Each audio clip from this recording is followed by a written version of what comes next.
¿Qué onda los medios digitales? ¿De dónde salieron tantos proyectos de 0 a 100 de un día para el otro? ¿Son los parripollos del siglo XXI? ¿Será esta la democratización definitiva del discurso y la libertad de expresión?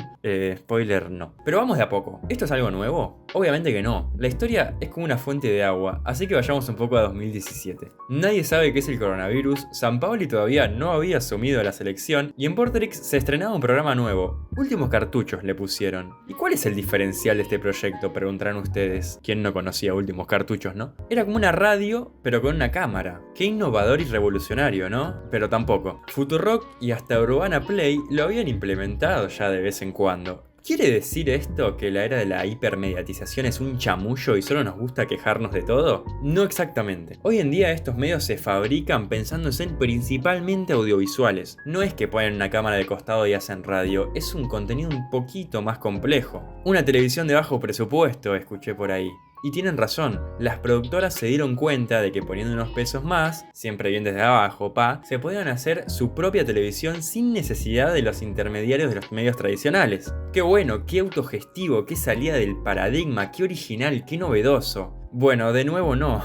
En la mayoría de estos productos vemos que de a poco los códigos de la televisión y de lo mercantil vuelven a estar en primera plana. Pero ahora, dirigidos por un loco de 35 años que se viste oversize. Pero no nos adelantemos. Montar tu propio estudio, gestionar tus redes y producir contenido puede ser un mundo increíble. Mayor oferta de contenidos, diversidad de voces, etcétera, etcétera, etcétera. Para mí el problema empieza cuando esto se vuelve una cadena de montaje estandarizada. Me explico. Es una producción masiva y a gran escala de consumos prácticamente iguales que les va re bien y son fuentes de inversión bastante seguras para las marcas. Esto que acabo de decir me hace irremediablemente usar una palabra que hace 10 años solo conocían los que estudiaban exactas. Y me refiero al algoritmo, sí, cómo no. Más allá de la definición específica, el algoritmo en resumen es lo que te determina si tu contenido es rentable o no. Es el filtro que tenés que pasar para llegar al fin último de todo producto audiovisual.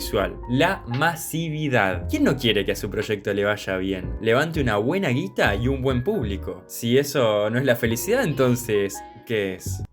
¿No? Bueno, resulta que mientras más masivo sos, tendés a diluir tu identidad. No es una regla universal, obviamente, no es algo totalizador, no es un axioma, pero sí es verdad que tu estilo, tu estética y tu artística van a estar como mínimo influenciados por los criterios que tenés que pasar para caerle bien al algoritmo. Es una regla básica, en la misma medida a los que ponen la billulla, o sea, a los inversores. Pero bueno, dejando de lado esto un poco, el eje está corrido, esa es la realidad. No todo lo masivo es family friendly y todo ese grupo de normas que tiende a cumplirse de lo que es rentable, hay como una especie de contracultura de la rebeldía, que se usa mucho la palabra marrón, por ejemplo, y se genera mucho contenido en base a eso. Por eso hoy en día existe como una ensalada de gente que cree que son una minoría jugándosela por opinar, lo que sea que opinen, que seguramente vos ya lo escuchaste en todos lados porque estamos ultra mega super recontra saturados de gente opinando. Pero me fui por las ramas un poco, volvamos a lo de la saturación y la fábrica de consumos estandarizados. ¿Garpa tanto como parece? ¿O los 200 medios que la pegaron son los únicos y diferentes? Bueno, obviamente si tuviera esa respuesta yo ya me hubiese pasado el jueguito, pero no. Así que enfoquémonos en lo siguiente. Tener un capital para crear un medio, alquilar un espacio, cámara, técnicos, servicios, etc., ¿te garantiza que te vaya bien?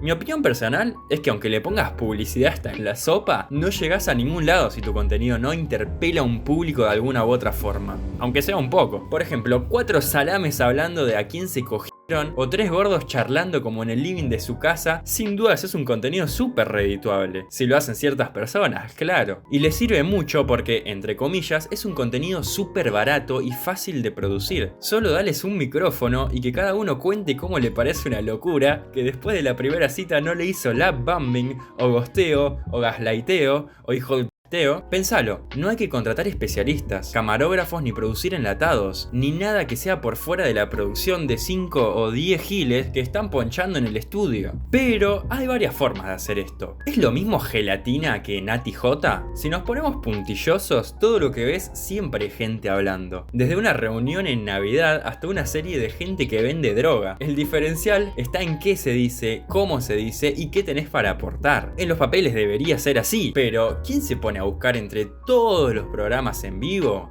y me refiero desde los que tienen 20 seguidores hasta los topes de gama, ¿cuál eligen para ver? Si algo o alguien no te lo recomienda, la realidad es que difícilmente lo llegues a conocer. Momento opinión personal. Para mí, la mayoría de esos contenidos son una verga. Sacando alguna excepción que tienen los recursos para hacer algo entretenido, simplemente con hablar de cosas cotidianas de la vida, que hace que la gente se sienta representada, y hasta ahí nomás, ¿no? Porque yo me agoto rápido, la verdad. Pero con esto quiero decir que todos los que ven esto son peludos a pedal, tampoco. Los consumos no están ni bien o mal, es un error de concepción. Hay una mirada que dice que el consumidor es una víctima de la industria cultural que le inserta en el cerebro qué tiene que ver, escuchar, pero tanto como tiene que vestirse y todo. Pero es un error creer que todos somos meramente espectadores pasivos y que somos vulnerables a cualquier cosa que consumamos. Sobre todo cuando hoy en día mucho de lo que consumimos también somos emisores y productores en nuestros propios canales, con opiniones, pensamientos, criterios, entre muchas otras etcéteras. Por eso sería muy reductivista hablar solamente de imposiciones a la hora de debatir sobre esto. Otra mirada nos dice completamente lo contrario. Todos somos libres de elegir qué mirar, qué escuchar, y que si no te gusta algo, vos simplemente cambiás de canal. Sobre todo ahora, ¿no? Porque existen miles de ofertas y miles de productores de contenido. Solamente tenés que aplicarte al que vos más te guste,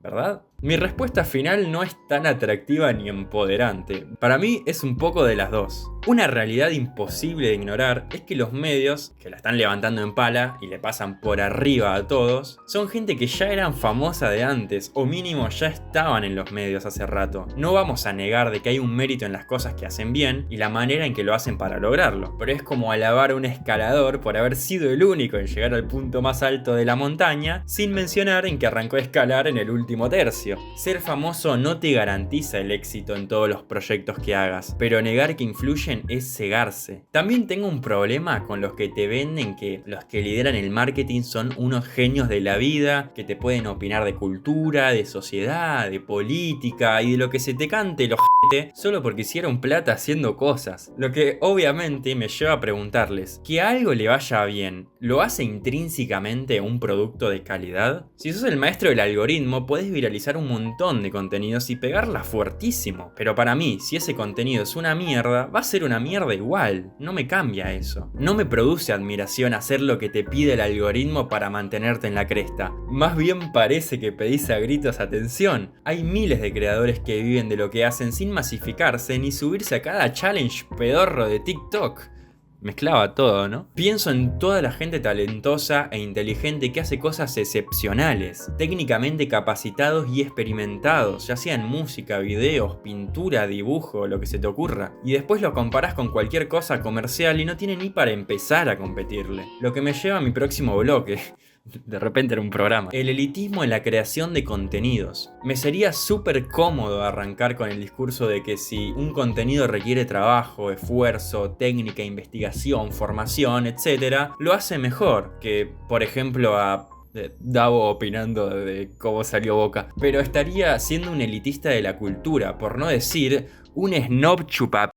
Lo atrapante de un contenido es su diferencial. La ecuación nunca pasa solo por el esfuerzo. Pero eso lo sabíamos todos, ¿no? Si todos eligen a 4 adolescentes tardíos hablando de cualquier cosa y eso los entretiene, ¿está mal? Obvio que no. Pero la madre, mirate algo que aprendas algo de vez en cuando también, la hijo de puta. Volviendo, creo que si lo hacen todos y a muchos les va bien, seguro hay algo que yo no esté viendo. Pero yo por mi parte trato de valorar a los que le dedican un extra a lo que hacen, una búsqueda, un mensaje, un sentido, y no responder a todo con es que el algoritmo. Y para cerrar vamos a ver qué conclusiones sacamos de esto. La verdad es que creo que es una cuestión sumamente personal. En mi humilde opinión, esto es una burbuja que durará lo que tenga que durar hasta que otra cosa lo suplante, como siempre pasa en todos los momentos de la historia. Algunos quedarán en el recuerdo, otros robarán con otra cosa, pero yo por mi parte me despido y nos vemos en los medios. Adiós.